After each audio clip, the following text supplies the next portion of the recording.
What up, man? It's your big brother K-Rino. What's good with y'all, man, on this Saturday afternoon? I guess coming close to Saturday evening. I know y'all might be a little surprised to see me on the middle of a Saturday at this time of the day. Y'all might be a little surprised to see me, but typically y'all know I like to go on Friday nights, and unfortunately I was pretty busy last night, so I wasn't able to jump on and hang out with y'all last night. So, here I am today. And who knows, we might backdoor and do another one tomorrow. I don't know. But make sure y'all hit the like button for your big brother as you're coming to the door. Hit the like button as y'all coming to the door. Always, no matter how many people are in the room, I like to make sure that we all hit the like button and that we have some balance between the amount of people in the room and the amount of likes that we hit. We in this thing, man. And as y'all can see by the title, this is I guess a life lesson. Let me move y'all out the view of this basketball game I'm watching. This is a life lesson topic that we all are guilty of, but guilty of in different ways. We're guilty of it in terms of just not caring. Just, I don't care if something happened, if it ain't me, I don't care. That's on them. But we're also guilty of it subconsciously also, where we don't really mean no harm. We just living our life. We kind of like, oh, okay, well, I got stuff to do as well. So there's so many different angles to look at it, and we're gonna try to cover them all. And hopefully at the end of the conversation, we'll be a little bit better and we'll be a little more aware of how to deal with these types of things and be more, I guess, more considerate to the plights and the problems and the drama and that other people are going through, because that's what it really boils down to. I think if we could take some time to be a little more considerate and lend a hand wherever we are able to lend a hand, then even on small levels, if enough people are doing that, that can make a difference. It can make a difference in the whole in terms of helping somebody out who's going through something, man. Y'all hit the like button, man. I appreciate y'all joining me on this Saturday. We're gonna I'm already seeing some of y'all's comments. That's why I was kind of talking like distracted talk. But I'm gonna give a few examples, because what really motivated me to make this topic, and I've talked about this before. I talked about this a few weeks ago, and we still kind of dealing with it. I was thinking about the basketball player Brittany Griner, who plays in the WNBA, and she is a top player in that league. She's one of the stars of that league, and she was detained in Russia for having some vape cartridges, I guess, on the airplane. And she's been locked up over in Russia for probably a couple of months now. I don't remember the exact date she went in, but she's been gone for a couple of months. And they touched on the story. They talk about it, they touch on it here and there, but it's no big outrage and no big outcry for this black woman who is being detained in a country that's in the middle of a war that's going on right now.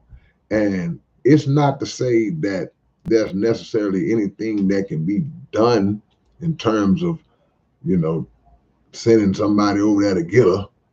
Who's going to go over there and get her? They're going to send Batman or somebody to go in there and break her out. But just the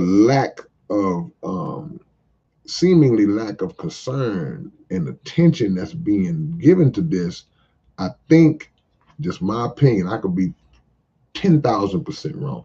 I think it kind of relaxes the situation and perpetuates it a little bit more, because there's no emphasis, there's no heavy emphasis on it, no outrage from the people. I don't expect any outrage from the American government. I don't even expect any outrage from a sector of the American population, but I do feel kind of strange and weird that the black community is not stepping up as hard or just speaking out at the very least, man. I wouldn't be one who could say I know exactly what to do, but I know that enough conversation, enough words can keep to consistently keep that story in the news. I know that can further um, push a solution. It could probably expedite a solution. Now, I did see where they were supposed to probably let her out in May, somewhere along those lines. Maybe that was just a set time that she had to do. But it's like, man, we talk a lot about the value of the black woman and the importance of the black woman and how should be respected and protected. And we got to, we it's like we forgot about that sister, man. It's like nobody really is making a big deal out of it. And part of it is the motivation of this topic because, again, we carry an attitude collectively that if it ain't me or mine, I just don't care. And not to say you don't care, but it's just not as important to me. And I know human nature speaks to that. Human nature speaks to that. I can care, but if it's not directly affecting me or somebody in my family or somebody close to me, then of course, naturally, I'm not going to care as much. That's just a human nature element, you know? And I get that to a degree, but sometimes we have to step outside of that and just go the extra mile to do something different. You ever been just like ride down the street and you may see uh, a homeless person or a person who look like they're doing pretty bad, and your first thought in mind is, man, maybe I should pull over and give this person some money. Maybe I should pull over and ask this person, do they want something to eat? Can I get them something to eat? Maybe I'm coming out of a food establishment and I could get them something to eat while I'm in there. Maybe I can do that. But in your everyday activities, and that part of your mind is, man, I would, but I gotta go. I just don't have time right now. Or like, man, hey, I don't know what that person did to get themselves in that position, but they gonna have to figure it out on their own. Sometimes we have to just go that little extra step just to do something for somebody just because it's the right thing to do. Just because you should, at times in your life, no matter how good things are going for you, you should take the time to to envision yourself in other people's situation. It's just basic general information I'm putting out that all of us know, but we have to be reminded of it. To put yourself in other people's situation, even if it's not you, imagine, what if that was me? What if that was me out there in that hot sun like that, and I had no food, I had no water, I had no shelter, I had nothing to even block me from the sun, nothing to block me if it started raining right now. I don't have anything. How far would a meal go? I don't care if it's the two-piece chicken and a biscuit. How far would that go in terms of the motivation and the morale of a person who's at their lowest? And anybody that ever been hungry, anybody that ever didn't have no food to where it got to you is like, man, I'm hungry, hungry for real. Anybody who's ever felt that understands that once you get a little something, once you get a meal, it changes. You just, whew, man, okay, now I can focus, I can think, I can maybe strategize on something. I got the energy now to maybe go and go work for a little change here and there, but it changes everything. So we have the ability to initiate that in somebody if we so choose. If we decide to say, well, you know what, man, we're gonna go head on, and I'm gonna go head on, and I know I'm running late or I need to be at this place, but for the sake of humanity, just a gesture of humanity from one person to another in this moment, let me take that time out. See, and you're going on about your business. So that is a mindset that we got to develop. That is a mindset that some of us have to actually practice, because whether it is not in us because we are just selfish, or whether it's not in us simply because, like I say, we just living our lives and we just are unintentionally dismissive of it. Whatever the reason is, it's a behavior that we need to practice and start going out of our way to help people, start going out of our way to say a kind word to people, you know, because we've had these conversations before. The power of words can, in some cases, be greater than the power of an action, because you can say something that can change somebody's day for the better or for the worse, depending on what it is that you say and the timing in which you say it. Now, as far as other situations, you know, we have situations where time has a tendency to make us just forget. Time pushes things so far in our rearview mirror that we just don't really think about it no more. And the world is moving so fast. It's so many different things happening at the same time, mixed in with the fact that there are so many other distractions that come with just living everyday life, that you could actually be focused on a problem or a situation that you have concern or that you care about, and then so many other things come the next day, the next day, the next day, the next day, that turn our attention from it, and we lose sight of that.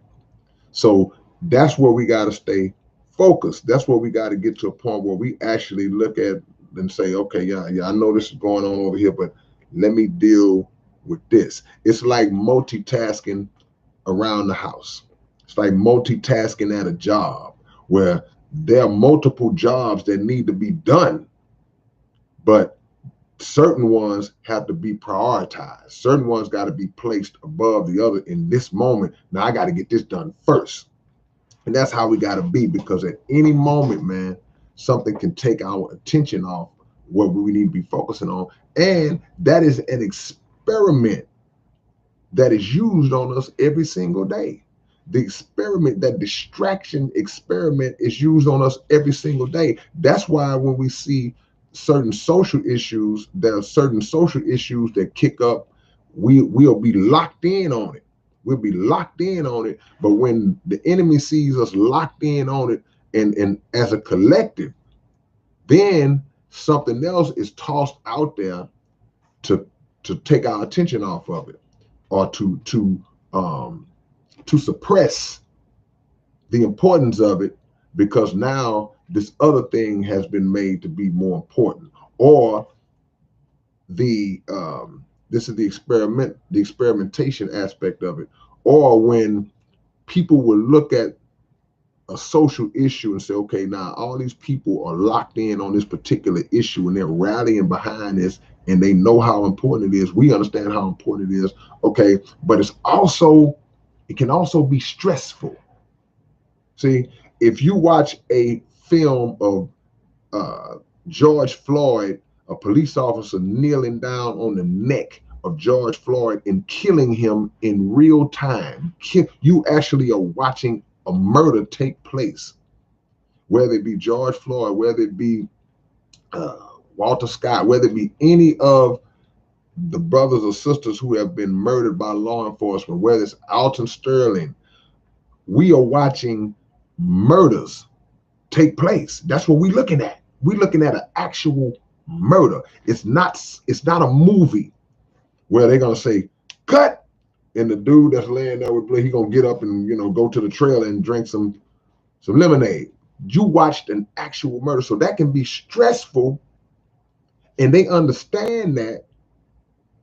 And what they do is now they lighten the mood of society by placing other insignificant, harmless, silly things out in front of us that now take our attention off of that, because in some cases internally we are wanting to get away from the stress. That's why a lot of people don't watch the news. A lot of people don't watch the news because it's like, man, I say it all the time. They need to stop calling it the news. They need to start calling it the bad news. It's like tonight on the bad news, because that's 98% of what's being broadcast on the news is bad. Somebody getting killed, somebody getting robbed, somebody getting jacked, somebody extorting somebody money laundering, somebody whatever. So they understand that we are looking for relief. So they will provide that relief, but they provide that relief in an unnatural form or a distracted form, because sometimes we have to deal with the stress. We got to stay on it. We have to prioritize the stressful situation in order to fix it. See? And when we prioritize the stressful situation, yeah, we're going to come out of it a little exasperated. You know, if your child is having a situation at school, something's crazy is going on with your child, you don't want that to be happening, but you know you got to go take care of it. So while you taking care of it, yeah, it's a lot of situations you might get into it with the teacher. You might be arguing with this person or this person. You know, it's a stressful thing. You had to leave work to come deal with it. Now you losing money now, but you have to prioritize it to fix it. And that's how we should look at any, you know, ills of society that we got to deal with. We got to fix it. Then we can decompress later on, but don't be fooled and allow ourselves to get caught up in the shiny object that's dangling over here that takes our attention off what we need to be working on. See? But a lot of us, we're not even focused on the priority. We don't care because it's not us. They didn't drag my mama out the house and slam on in the driveway. So why should I care? Wasn't my mama. They didn't run down my son and get behind him and shoot him in the back of the head like they did that brother recently. Wasn't my son, wasn't my brother. But we never focus on the possibility that it could be one day. It could be. And when it does happen, then we start to reach out to those same channels. We try to go through those same channels that the people before us went through when they went through it. And the outrage that we feel as though that outrage should be prioritized, because why? Because that's my situation. But what we don't understand is that the last situation before it ever happened to you was your situation. See? We don't look at it like that because we don't think for the whole. We just folk, man, I'm worried about me. I'm focused on me. I got to get mine. I got to get mine. I got to get mine. Got to get mine. Got to get mine. See? Anyway, man, that's their problem. But it's your problem. It's your problem. Because when you're dealing with a society, when you're dealing with individuals in government, individuals in the judicial system, individuals in the police department who look at all of us as the same, they don't make a physical distinction between us. They don't look at you and say, well, this guy is he's a basketball player. This guy is a construction worker. This lady, she's a veterinarian, whatever. They don't get into that per se. They look at what you are in terms of, oh, we kidding off another N-word. Doesn't matter. Now, you may get a pass based on status simply because, okay, if they pull LeBron James over and they might go, whoa, okay, we was about to get him, but we didn't know it was him. and too much weight would come down if we did this to him. So we don't make no distinction. We hate him just as much as we hate little Larry in the hood, but we can't do that to him. So that's the only distinction they'll make. But they want him out of here just like they want the average cat in the hood out of here. More so, they want the celebrity with the power and influence gone more so than anybody, because he has the power and the influence. That's why they come down so hard on him when they speak out. When they speak out against injustice, they come down on black celebrities like a ton of bricks. And they insult their intelligence, or they put a question on their ability to properly speak on and understand issues. Well, he's not qualified. How does he know? How does she know? She's just an actress. She don't know. See? But the status is all that gives them that pass that they get. So we got to start caring about each other more, man. We got to. We got to start caring about each other more. We ride through the hood all the time and we see situations that could easily be us. Easily be us. Now, if we were more tied together as a community, then the likelihood of a lot of the things that they do to us would greatly decrease. That likelihood would decrease because they would know that they're not just dealing with individuals. They are dealing with a collective that they know they have to answer to. If I do this to one of them, there's going to be consequences for me. They would automatically know that. See? And there's always been small examples of that all throughout history. You know, you could take a group like the Nation of Islam. You could take a group like the Black Panthers. You could take just different groups that have sprung up over the years, and the awareness of those groups by the so-called powers, they see how those groups move, and they see levels of organization that exist within those groups, and they see a discipline, and they see a level of I would just say organization, that they know, now we better not mess with them. We better not jack around with them, because they're not gonna just play and march. They're not gonna just kind of just complain about it. That somebody gonna get it. So it plants a seed of hesitancy in the mind of anybody that might set out to try to do you wrong. But when you move in solo, when you moving as an individual, man, I don't need nobody. You can get got. And anybody can get got, but you can get got with the possibility of there not being any retaliation on your behalf. See? So if you have a George Floyd type of situation, the people will have the outrage, and they'll be in an uproar, but that is an aftermath effect. We have to have that same type of power and that same type of presence before something happens, so people will know. Before something happens, plain and simple. If a thief walks into a store and all of a sudden, let me use a different example. I'm gonna use a different example.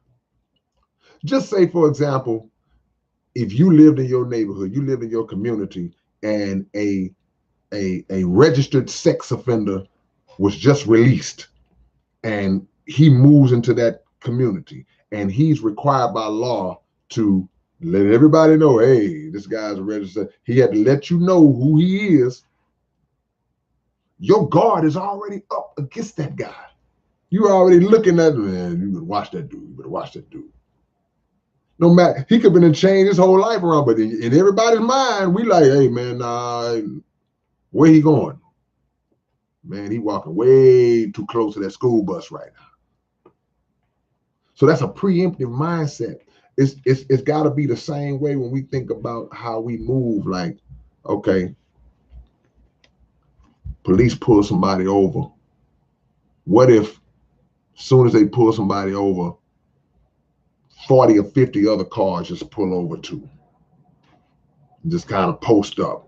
We just posting up. We just trying to make sure that this traffic stop goes according to the law, the letter of the law. It just, whatever y'all say that is. See? Oh, he's good. Okay, he just gave him a little ticket. Okay, everybody can go now. But when there's nobody around, nobody can. Look, they'll do it when everybody's around. But then another level of accountability has to come into play at that point. So we don't have just that mind frame where we just going to let one or two or three officers blatantly and openly kill one of our people right in front of 50 or 60 of us. That's another level of accountability that has to come into play. But again, if it ain't us, don't care.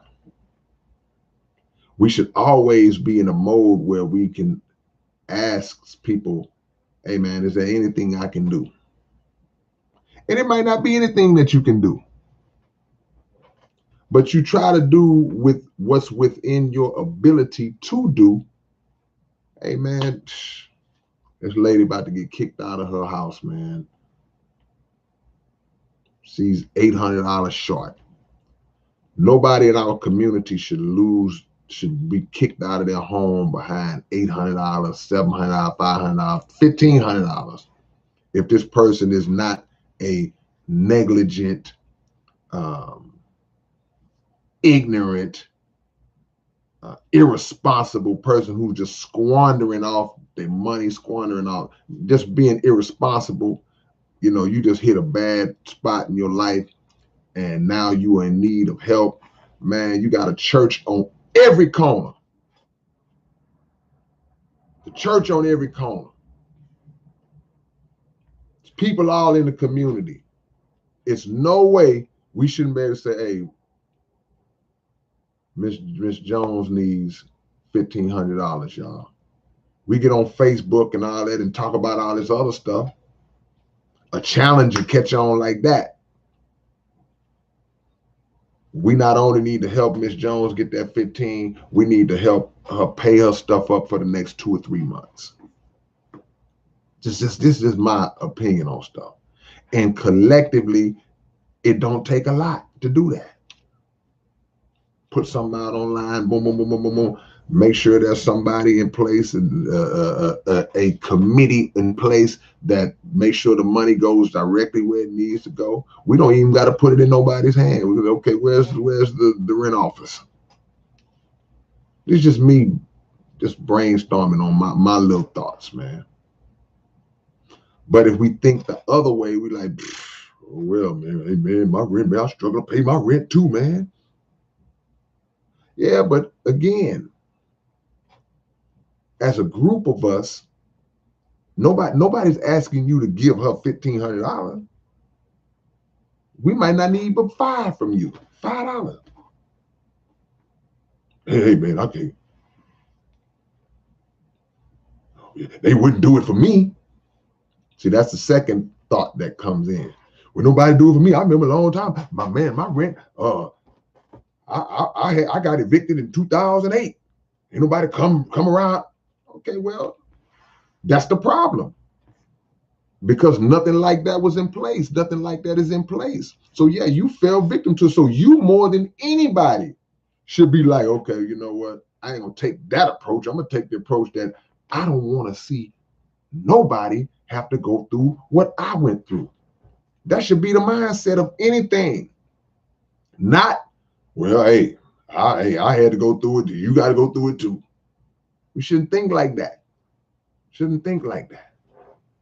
And nothing that we do for other people should never be done with the thought of, well, what's in it for me? What am I getting out of it?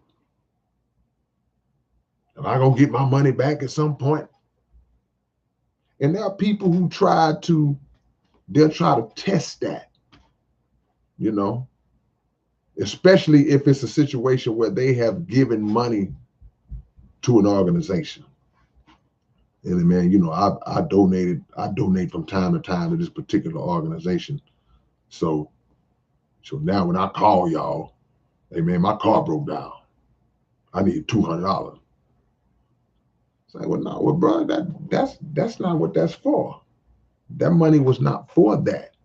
Now we can try to put something together to help you come up with that tool that you need. We're gonna see if we can look out for you as a collective, like I just mentioned, but don't take the approach that give me money out of that because I put money into that. See, that's a niggerish mind of way of thinking, because you're focusing on you when something that was built was for the whole. So we can't mess with that. See? So we got to care more. You're going to hear me say that a lot. See? And we can learn a lot from other people's pain. That's what we don't understand. We can learn a lot from other people's problems. If we are dismissive and we just ignore what other people are going through, if God forbid the day come where you end up going through the same or similar, you're not going to know how to even have a beginning understanding of how to approach it and deal with it. Because you just dismissed what was going on because it wasn't you. It's always good to study the misfortunes of other people. It's not good that they have a misfortune. It's wise. It's wise to look and say, well, man, how did that happen to him? How did that happen to him? What did he do wrong? Did he do anything wrong? Somebody scammed him. Somebody sold him a dream. Somebody stole his money. Somebody took advantage of their trust. So many angles that we can go to look at. You got to study that. Nobody is exempt from getting pimped. Nobody's exempt from that, man. I don't care how smart you are. I don't care how many degrees you got. I don't care how much game you think you got. I've been in these streets. Man, I know these streets. You can't hustle me. You can't hustle me. Somebody can. Somebody can. You might duck 25 scams. 26 might get you. 26 might get you. See? And on another level, man, it's always good to involve yourself in the helping of other people, simply because I just believe in storing up some blessings. If we walk around as individuals feeling like we are perfect, hey man, I'm perfect. I don't do nothing wrong. Then you are delusional. You're a delusional individual. We all fall short. And there are all of us have things that we've done that we can look at and say, well, man, I'm not proud of that. I shouldn't have did this, or man, God, please forgive me for that. And to balance off some of the evil that we all have participated in, it just makes sense to balance that off by doing some good for other people, sacrificing time out of your busy schedule. And even if it is a legitimately busy schedule, sacrifice some of that time and sacrifice some of the blessings you've been given to help somebody else with no expectations, no ulterior motives. Yeah, man, I'm help old girl out, man. She might get with me. Nah, no ulterior motive other than because it's the right thing to do. That's it. That's it. See? But on the flip side, there has to be a self-checking that takes place internally within all of us, because this is the tough part. This is the crazy part, but it's the true part. We talk about people, hey, I don't care because it ain't me. But a lot of times it's not necessarily I don't care what you're going through because it ain't my problem, it ain't me. Sometimes you got people who secretly enjoy the fact that you're going through a tough time right now. It's usually people that are close to you. It could be family members, it could be friends, it could be individuals that you have had problems with. Could be that cousin that you never really got along with. And you hit on a bad pocket in your life, they are secretly sitting back happy that you're going through that. We're not going to act like that's not a common thing, because it is. It's unfortunate, but it's true. There are people who love it. And the example of that, the proof of that is when every one of us have had people that have come to us talking about somebody else behind their back about what they going through. Man, you see, Jimmy back on dope again, man. He lost that house, man. Got that, worked hard, get that house. He back on that dope and lost that house. But you sound like you kind of enjoying the fact that Jimmy finna lose his house, that Jimmy back on drugs again. You don't have a sadness in your voice. Yeah, such, man. CPS came and took her kids. You seem kind of happy that CPS came and took her children. It's like, it's something in us that rejoices in other people's misfortunes. So you tuned into it, but you tuned into it for all the wrong reasons. Shout out to Common Sense. I appreciate the love and the donation, Common Sense. Appreciate that. You tuned in and locked in on it for all the wrong reasons, because you watching other people's life like a TV show, seeing how it's going to end, seeing how it's going to turn out. Not you, Jimi Hendrix. That's a sickness that a lot of people have in them, because you always had this secret resentment for your homeboy, for your cousin, for your brother or your sister, your blood brother or sister. You've always had. She always thought she was better than me. He was always out trying to outdo me. He always, every time he did something, he would just act like he was all that. He bragging on it, and then now look at him now. See, he lost that little job now. Yeah, now he had to move back in with mama, and that, they happy that you going through that. They're not putting aside, hey, well, man, you know what? That's an unfortunate situation. That's my family. That's my friend. They ain't looking at none of that. It's a competition. It's a competition. And it's a moment that they look at where they can one up you. Or you, if you had that spirit in you, you looking at it a way to one up them. That shouldn't be the motive, man. Get that out your spirit. Get that out your spirit, man. You will serve better to say, you know what, man, we've had our differences, but the differences are not at a point where it's no return. I ain't talking about sometimes, man, you have situations with people that's just like, you know what, we will never be cool again. You did something that would never ever bring us back. Or I did something that'll never bring this unforgivable. I can't go back. I get that. Because that is a category that exists. There are certain things that if somebody does to me, you would never, ever, ever, ever be in my circle or be, it'll never be like it was, ever.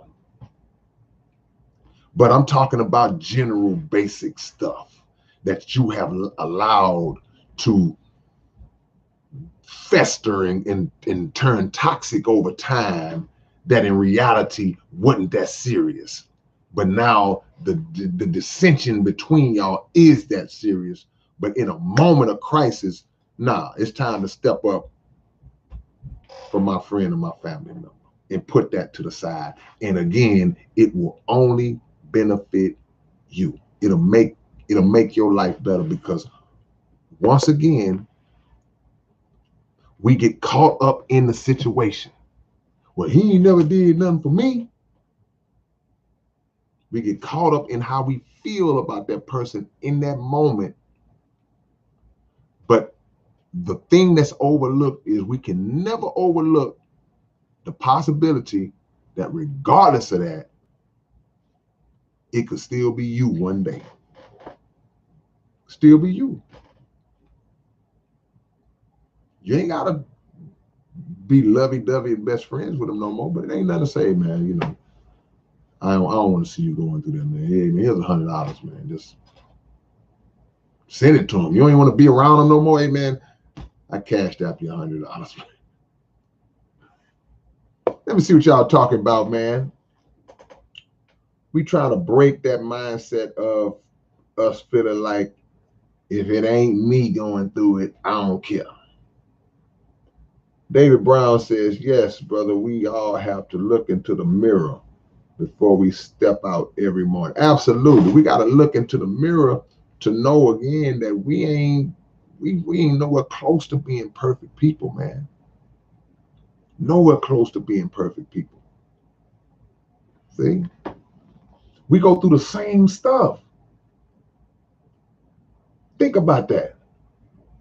Blast Beat Industry said, cousin, how about that father I never got along with?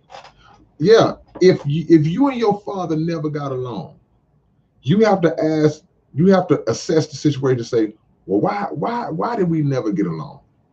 And try not to just look at it from your point of view of why you say we never got along. Try to see if there's an angle you can look at it from his perspective too and say, well, you know what, maybe I did make it difficult in this moment. Maybe he did start off like this and that's what created the resentment, but there was moments where we could have possibly patched it up and I was still being on one, you know? And again, if it's not something so extreme, then those are things we got to let go of and say, okay, you know what? Me and my daddy never got along, but now my dad is in a situation where he needs me and I can help him. You need to help your father. You need to help him. Y'all ride around with them stickers on the back of y'all car talking about what would Jesus do? All that go out the window when that anger kick in. I don't give a what Jesus do. I'm talking about me. What's that movie that came out? God forgives, but I don't. Can someone see a weakness and they feel better as they were perfect? Yeah, if I'm understanding your question right, Zawaji Muhammad. See, there are people who have low self-esteem and low opinion of themselves, and they need other people who are low self-esteem and weak to make them feel strong. So you have people like that. It's like, man, he weaker than me. I will latch on to him so I can be a dominant figure over him or over her. See? And in some cases, those types of situations, dynamics take place within relationships where you got two people that are messed up and have low self-esteem and low self-worth, but there's one that's weaker than the other one, and the stronger of the two weakers control the other one, and they start being abusive in certain ways. So how the hell are you gonna treat me like I'm so low, but we both out here living under the freeway? You trying to handle me and tell me this and tell me what I should. Get me out this condition before I can even begin to acknowledge you as somebody that I should be listening to. A lot of people do that. A lot of men are guilty of that. We make that mistake a lot of times. We ain't doing nothing for the woman. We just worthless, leeching off of her. She might be getting a little check or something. We leeching out there, but steady talking down and talking to her like she's just the lowest of the low. And your conversation, I knew this homeless brother that used to act like that. I knew this homeless brother. I used to see him all the time when I might walk to the corner store or something like that. And he had a sister that he was involved with, and they was both out there together. And he would just be talking like he just had it all together, boy. No, see what I'm like. And she finally left him alone. I don't know if she ever got back on her feet, but he would talk to her in a way that was just disrespectful. Like, you're not in a position to try to talk to me like this, and you got me out here living on the street. But her self-esteem, she was so weak that she tolerated that for a long time. And when you have a person around you that's weak like that, and you get so used to being so authoritative over that person, this fool made the mistake one day of trying to talk like that to me. Well, he didn't talk like that to me. He didn't talk like that to me. He tried to, I guess, use an authoritative method or tone at me. I was walking down the street, minding my business. I'm laughing just thinking about it. And he was across the street. And we would speak. I would shoot him a couple of dollars here and there. And one time I was walking across that street. I was walking down that street, and he was on the other side of the street. And he said, "K." And I looked and saw it was him. Normally I just say, "Hey, what's up, man?" He did this. He said, "Hey, man, come here." Like I was a dog. Or like I kept walking. And he said, "K, come here." So that second time, I looked. I said, "Who are you talking to?" Nobody was sitting on the bench but him. I said, "Who are you talking to?" Nobody was walking with me but me. Then he said, this is exactly what he did. He went, "Hi, I just messed with you, man. What you up to, man? Then he walked over there where I was. Now, if I would have just, when he said, "Come," if I just walked, "Oh, here I come," that would have been fuel for him to think that he could continue to talk to me like he was trying me. Just on that level, on that little small level. He was just trying to see if that's with anybody. That's why certain women demand respect based on the way that a guy approaches them. Because you got guys that'll see a female and go, "Hey, baby, come here." oh, hey, come here. That's how they talk to them. And certain women will go, is that how you address a woman? Is that how you talk to women? And other women will just ignore them and keep going. See? But if they respond, he got her now, because he sees that, oh, well, she don't have enough respect for herself to even challenge the manner in which he addressed her. Same thing. See what y'all talking about, man. What we got? What we got?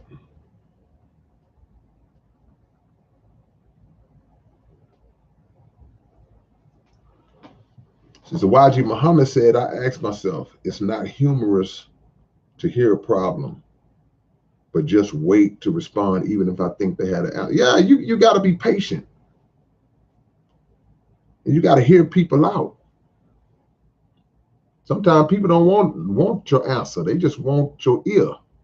They got to get it out. I can talk to the walls all day long, but sometimes you want to say it to a live person.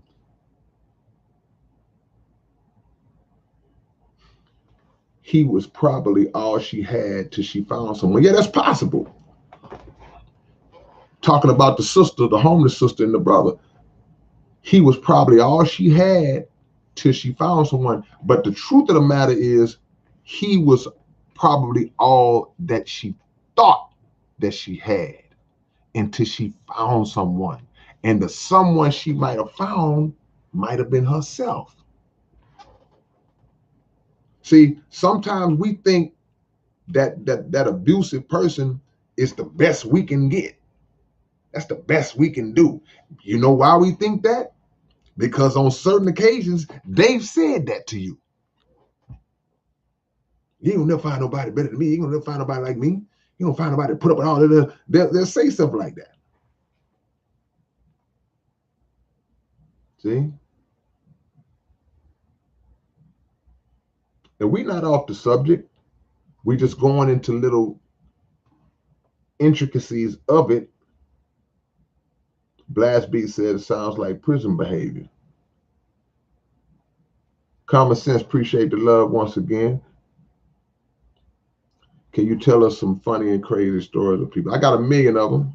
Maybe I'll do that on another live one day. Because, boy, I got 1 million stories. Toy Wood in the building. I see you, Toy. Falcons fan forever. I see you too, man. Jab bad. I'm going to shout all y'all out. We got to start caring more, man, about each other. We have to. We have to. We tied together. Nothing that you see going on. See, you have a microcosm, which is the small. Then you have the macrocosm, which is the large, the totality, the whole, right? And there are things that we see on a macro level, on a big level, that are examples for us on a small level. That if we look and say, okay, you know what?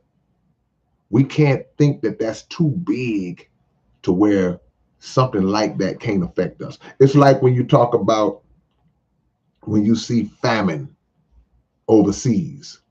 You see hungry people in other nations. They starving, they hungry, man. It's like, oh my gosh, this is terrible, you know. And then we just get up and naturally go about our day and, hey, well, I saw that for that split second, but ain't me. But we never stop to consider a point where what if that kind of thing hits America one day? What would we do? How would we react if our children was the ones who you could see they skeleton almost, flies flying around, you know, the kind of stuff we used to laugh about when we was in elementary school. Oh, you look like an Ethiopian. Ah. See?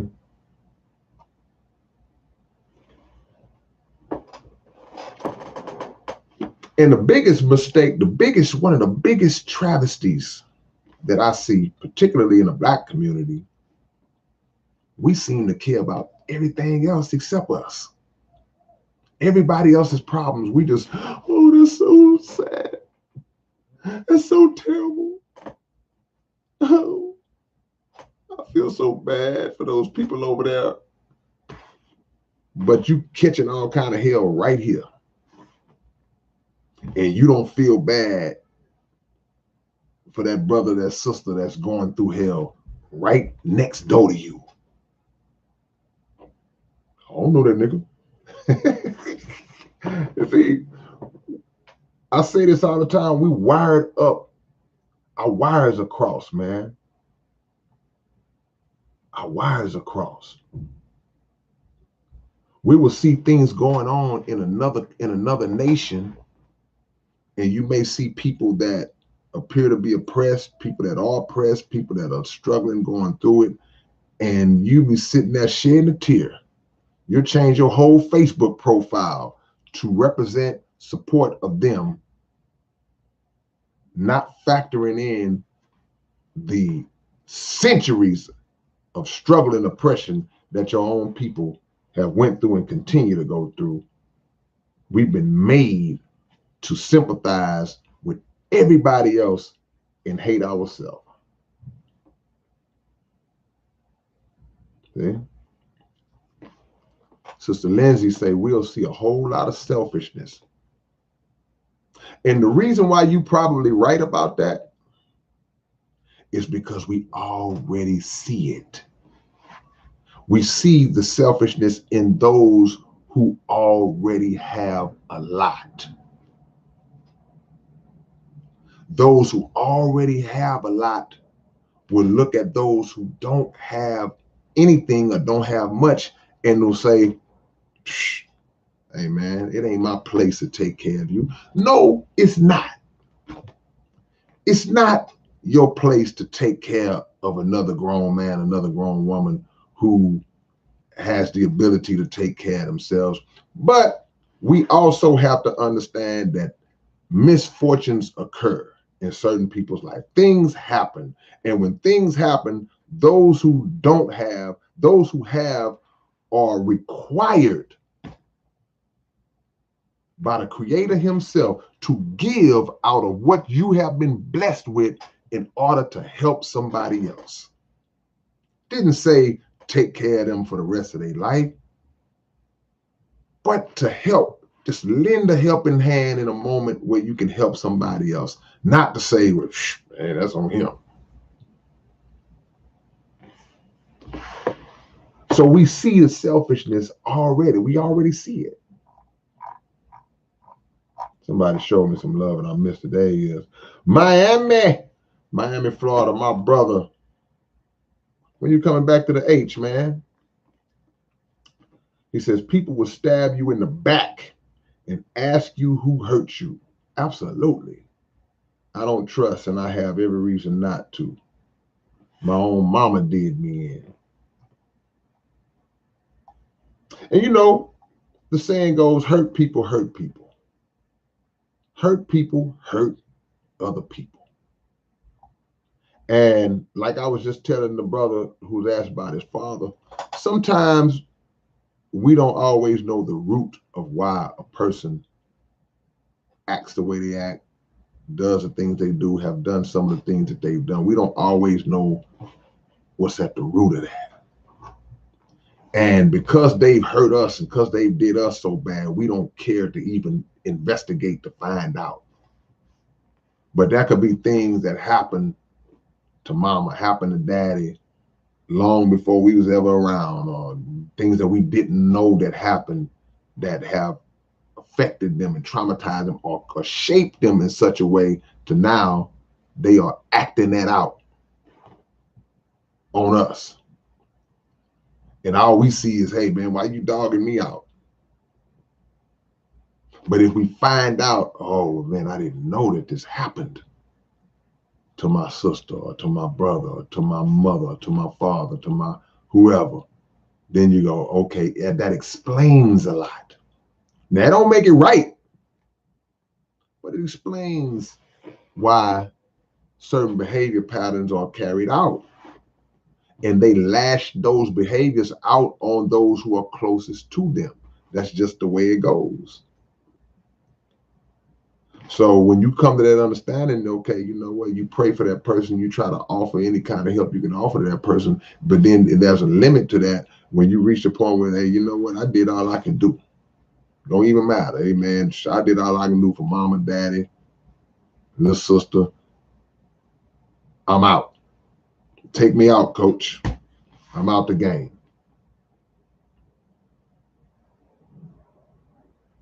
See?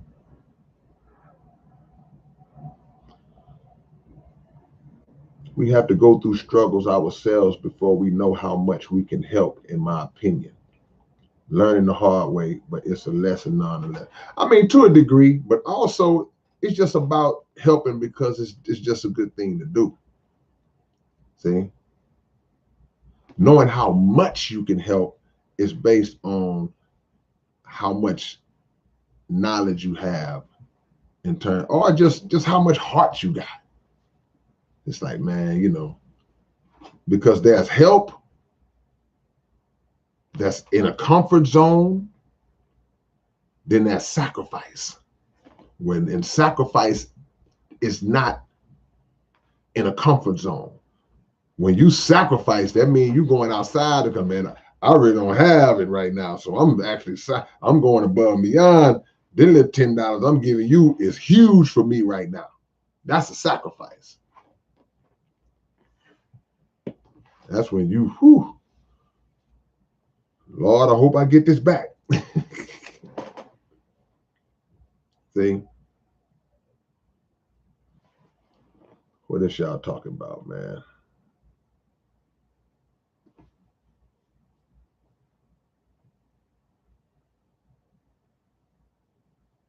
Dr. Brian Artist claims snake venom in tap water. Okay, all right, don't have nothing to do with it. All right. I see you, Glandor. Says, I catch hell all the time for showing love. But who are you catching it from? Because when you show love, you're not catching hell, you catching heaven. You catching heaven from the God and from the law of the universe that love is going to come back to you, bro. So if you're looking at those who may have some kind of way about themselves when you showing them love, or they have a lack of appreciation or ingratitude that they show towards you, even when you're helping them, that ain't your focus. That shouldn't be your focus. But you got to know your cutoff points, because if I help this person and this person just, you know, treats me like trash after I helped you, then that was your last one. Your first one was your last one.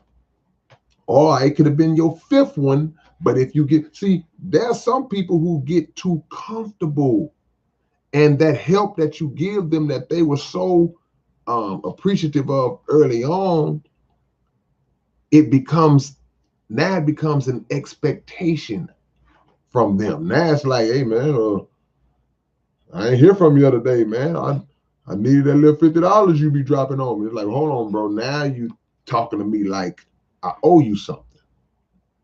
So you just gotta know your cutoff points, and you gotta know where your blessings come from.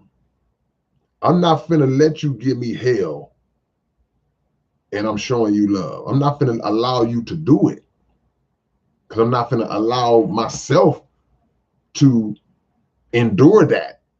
It's like, dude, wait a minute. And that's not throwing nothing in nobody's face, because that's the first thing. Oh man, you just don't. Now you want to bring up. You want to throw that in my face. No, it's not that. I never said a word to you, but now you're coming at me like you're entitled. You have a sense of entitlement. See, help Help is only for a season. Help is not, certain types of help are not to be freaking perpetual. See, it's like it said to help somebody. Well, man, I helped him get on his feet. Yeah, okay. Now that you have helped them to get on their feet, if I help you to get on your feet, it's not my job now to grab your right leg and lift it up and make it walk. Then I walk and grab your left leg and make it move. Then grab. No, I helped you on your feet. You got to walk now. You got to walk. But people want you to help them on their feet, help walk them to the car, put you on their back.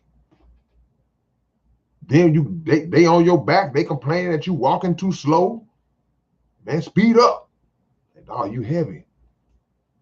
So you got to know your cutoff points, and you got to understand who you helping. It don't take but a minute. You ever offered a homeless person some food and they get mad and say, nah, man, I just want the money. I can't help you. Because now you trying to be selective, and it's like, nah, it's levels. It's levels of love. It's levels of that. Here you go, brother. Brought you something to eat, man. Man, you ain't got $2, man. Ah, nah. I'm gonna take this bag back too. Because I'm gonna go get it to somebody who appreciates it.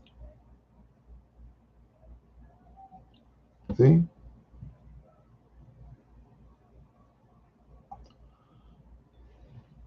A few more comments, man.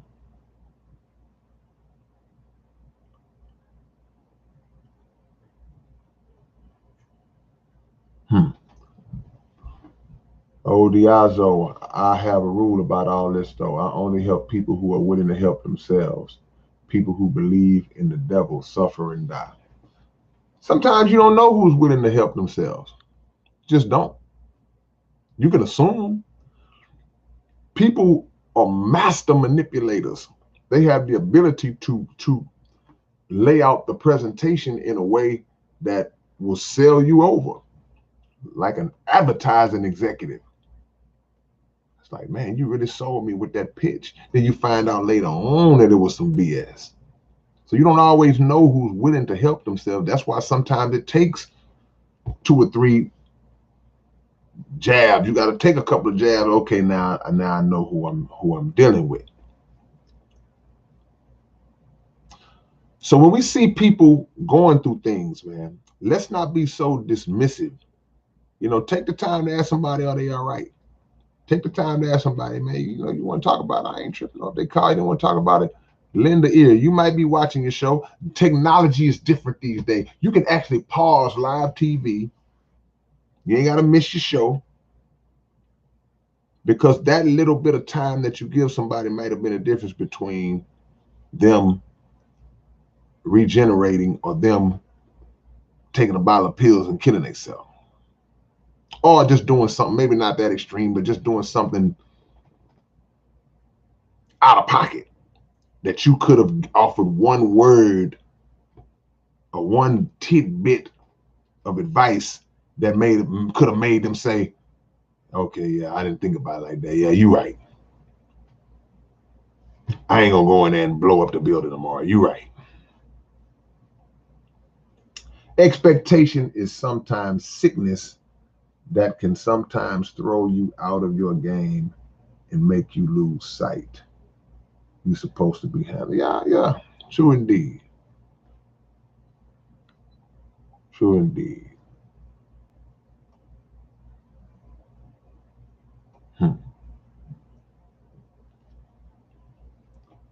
They say it takes a village to raise a child. But on the cool, it don't just take a village to raise the child.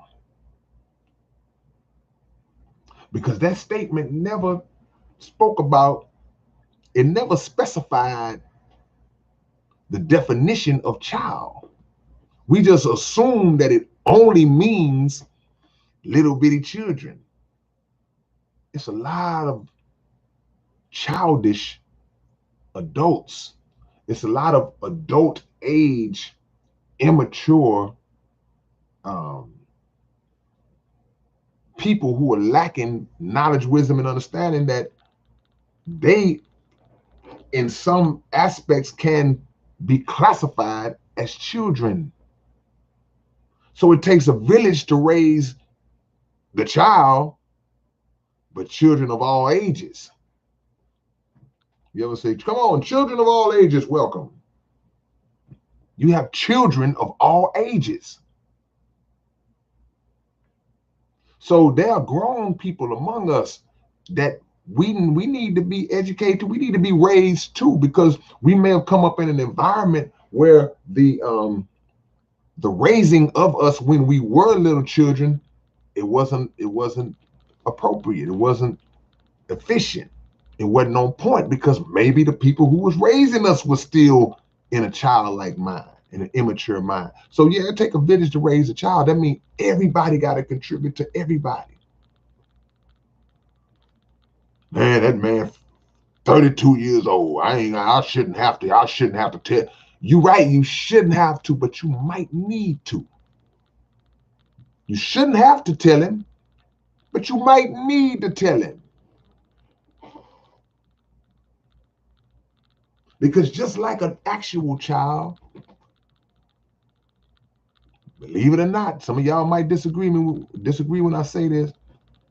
There are grown people who have grown up all their life, and there's certain basic principles and certain things they don't even understand. They don't know no better.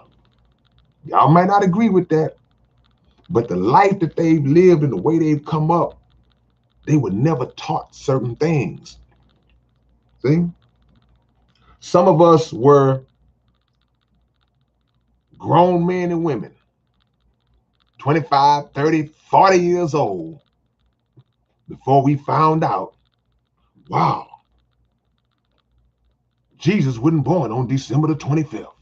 Wow.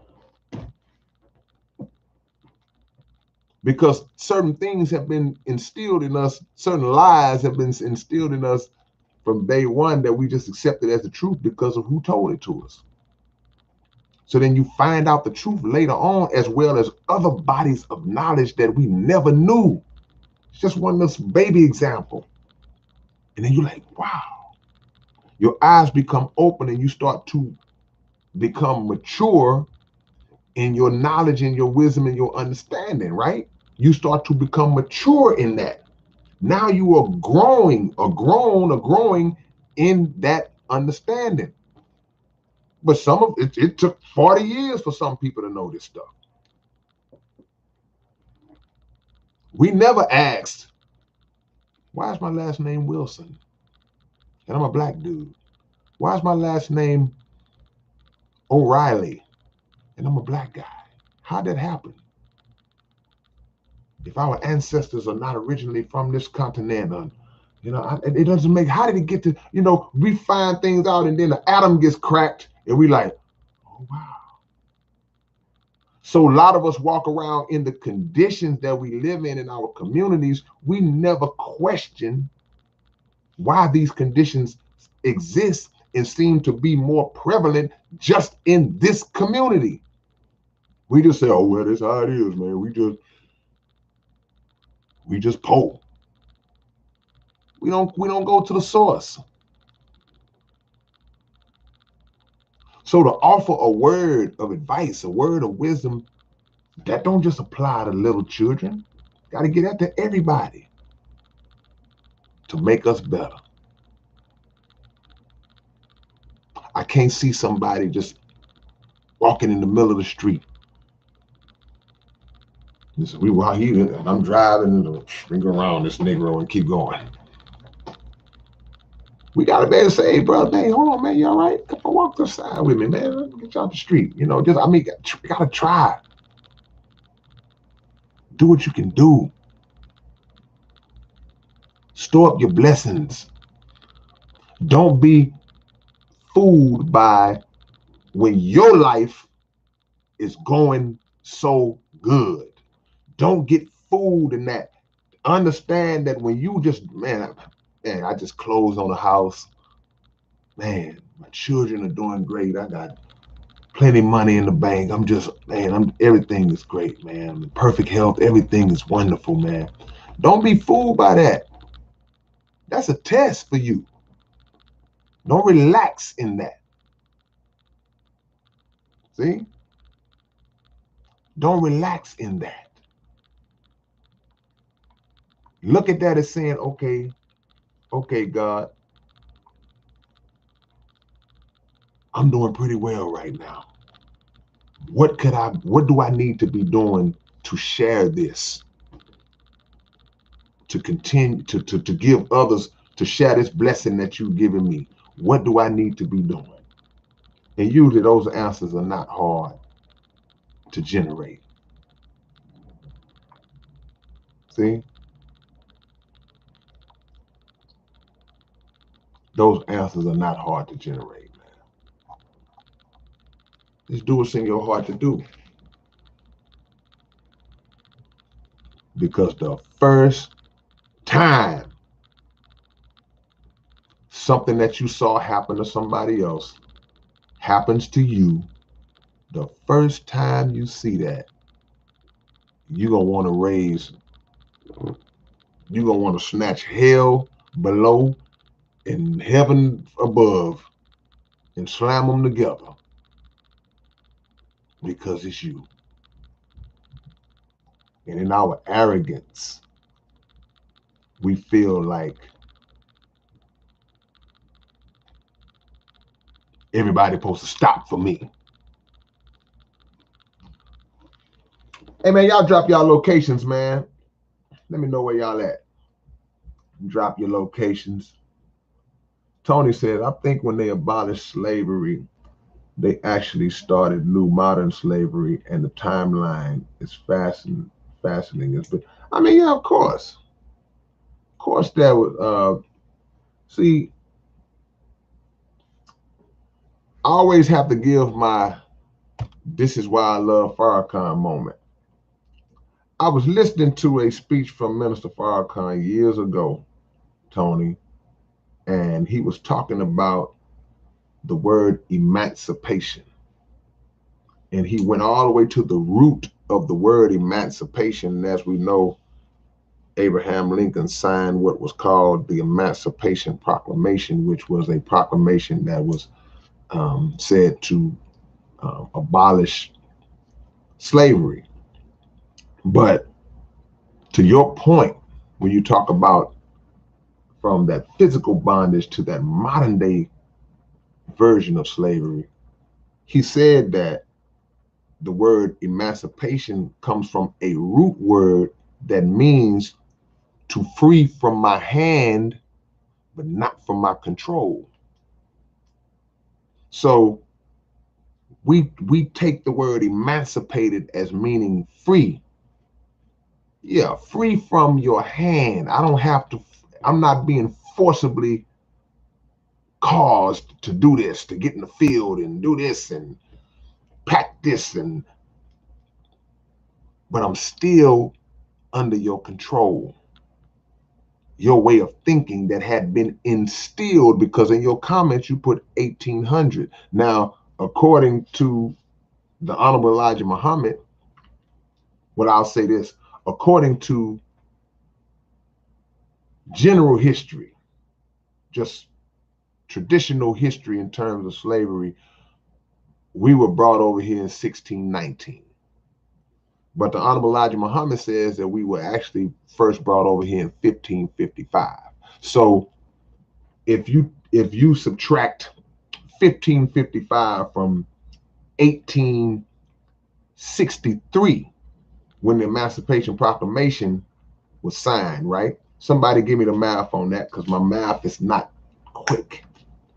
What is 1863 minus 1555? Somebody give me the math on that so I can hurry up and get to my point. I see y'all locations on here, man. I'm checking y'all, and I'm doing two things at once. Vita, Texas in the building, Oregon, Finland, New Mexico, Liverpool, UK, Germany. Oh, we international on these boys today. Ireland. See, some days the international people be out, other days they don't. So we got Finland, Ireland, UK, Germany, all in one blast. I see Derek Mallory, my brother, Twin Cities up in this thing. Yeah, what's the math on that, man? I need exact numbers. I can't get estimations, John. We gotta be exact. So I gotta do it by hand. 1863 minus 1555.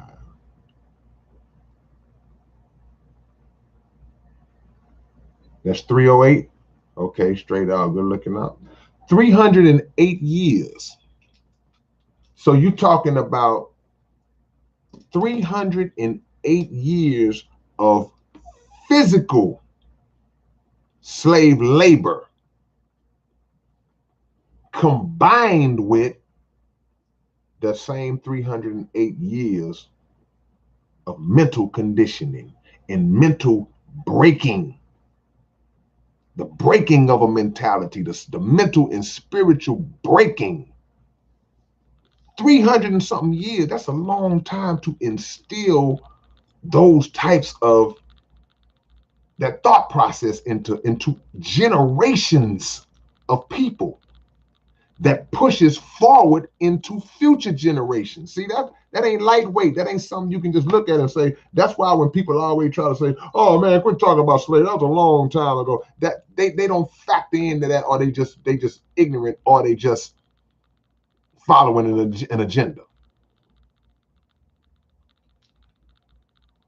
So that's nothing that can be done in 300 years that can be corrected in one night or in 10 years. See? Young D, what's up, Young D?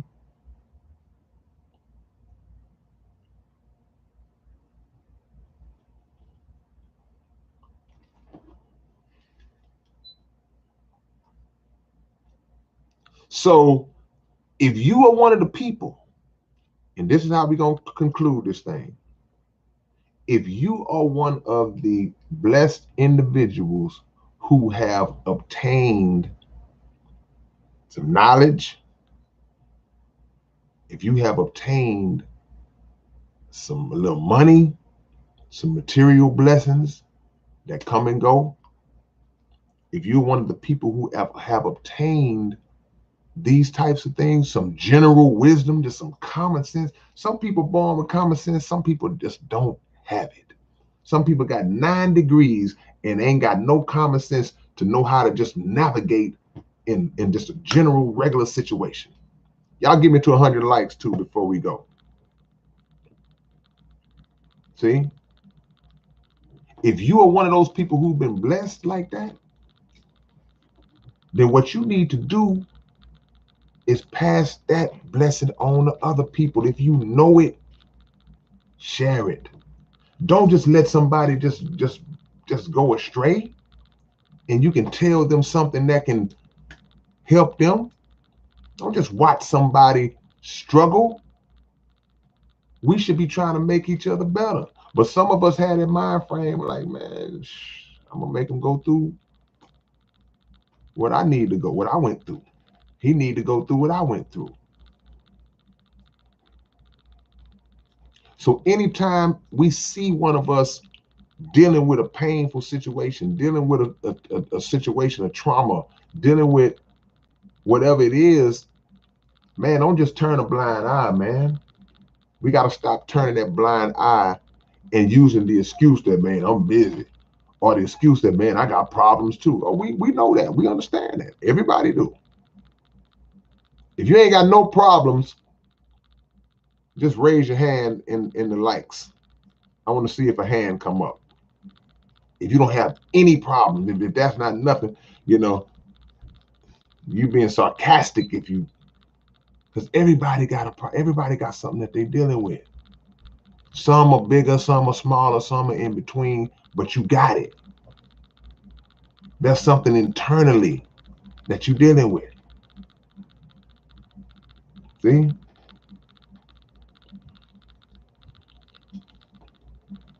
So store your blessings up, just like I said. Build up your fortress of good deeds.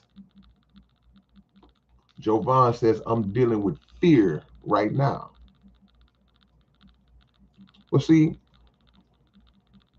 fear is an illusion, Because if you're dealing with fear, then that means that something or someone that has you scared, has you afraid of them or it. And if it's not a person, then what happens is there may be a situation or a scenario that you fear. It's like, man, what do you fear? Man, I fear that I'm going to be alone all my life. I fear that I'm never going to amount to anything as a person in my life. Whatever it is, it's an illusion because you have the ability to control the outcome of whatever it is that you fear. See, the Creator didn't create us to be afraid of anything but Him, because He's really the only thing. He's the only thing that's not an illusion, and He's the only thing that we have any justified cause to fear. So if there's another person, well, this person was created just like I was. I should not fear this person. And to fear another person angers the Creator. It's like, you scared of him? I made him. You bring that fear to him. You bring your fear to the Creator and tell him what it is you are afraid of and ask him to guide you into dealing with that fear and overcoming it. Because what's inside of you has the power to wipe out any fear that you have in you. But the key is to challenge the fear. He says, it's this girl I'm trying to talk to. I'm afraid to talk to her. That's lightweight. That's lightweight. But any fear should be challenged. Challenge it. Just go back at it like it came at you. And that's the process to reversing it. You're in your own head when you fear. Even with what you're talking about. You let me get that long speech and hear you talking about scared to talk to a girl. But even in what you're talking about, it's in your head. Because the fear is, the question is, okay, I'm afraid of this. Okay, but what can happen? What's the worst that can happen? You playing basketball, it's 10 seconds left, and the coach draw up the play and say, okay, we're going to draw this up, they're going to set this pick, you're going to get the shot to win the game, and you get scared. Like, what are you scared? What are you scared about? I'm scared I'm going to miss. Why are you thinking about missing? Think about making the shot, not missing the shot. If you think about missing the shot, then yeah, you probably will miss it. Focus on making the shot.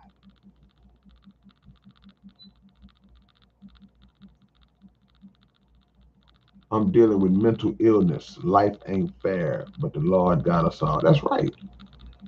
And you know the crazy part about it? Whether it's a mental illness that's diagnosed or undiagnosed, everybody's dealing with some form of mental illness. Just some of it is not diagnosed. Some of us are walking around and just, we ain't all the way there. So that's why we got to pull and lean on each other. Man, watch it. Stay away from him. He crazy. See? You could go crazy one day. Well, I ain't crazy now. Yeah, but you could be one day. He wasn't always what you call crazy. See? They giving you advice. Jovan, they dropping some game on you. They giving you advice, man. See, and that's another thing that we have to understand too on the other side of what I'm talking about. Some of us don't feel comfortable. Some of us are ashamed or afraid to express where we fit in or what we might be going through. And that's not to say that you should put just people in your business all the time, because you shouldn't. You shouldn't just put anybody, you shouldn't just tell anything to everybody. You shouldn't do that. But sometimes there are things that if you just need some advice, you can just put it out there. Like when you said that, you just put that out there, man. Now people coming left and right. Hey man, just be yourself. Hey man, don't worry about it. Hey man, take a deep breath. Hey man, and all those things they take, because it's really not that serious. Some of the things that we have apprehensions about, worry about, we talked about the micro and the macro, the small and the large. In the big scheme, some of that little stuff that we be in our own head about is so little that it's almost invisible on the grand scale. We just make it big. We make it to be bigger than what it is. It ain't that big. Ain't that major.